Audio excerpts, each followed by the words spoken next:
في يوم من الأيام أرادت زوجة وضع زوجها باختبار لتتمكن من مدى محبته لها، فقامت بتدوين كلمات بورقة ووضعت هذه الورقة على السرير: زوجي، لقد علمت خيانتك لي، فذهبت لمنزل أبي وإياك والمجيء، فإنني لن أعود إليك مهما فعلت. وقبل عودة زوجها من العمل اختبأت أسفل السرير، وبالفعل صار يبحث عنها بأرجاء المنزل ويصرخ باسمها، ولكن دون جدوى. وفجأة تقع عينه على الورقة التي كتبتها زوجته. قرأها الزواج بثبات انفعالي ولم يصدر أي ردة فعل.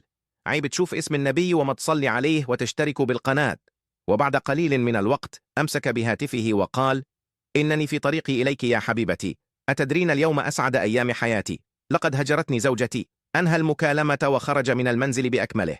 خرجت الزوجة من أسفل السرير وكانت منهارة بالكامل، وصارت تجمع في أغراضها، وكانت تنوي الذهاب دون رجعة. لقد اتخذت قرار الانفصال عنه وبشكل نهائي. سنوات عمرها عبرت أمامها وكأنها شريط متصل في لمح البصر. وأول ما انتهت وفور خروجها من الغرفة لمحت الورقة التي كتبتها لزوجها، فعادت إليها والتقطتها وأرادت تمزيقها.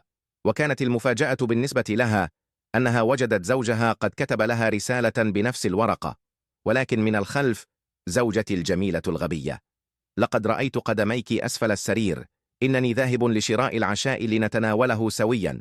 أعلم أنك مكثت أسفل السرير طوال النهار ولم تجدي وقتا لتجهيز العشاء، سأعود على الفور.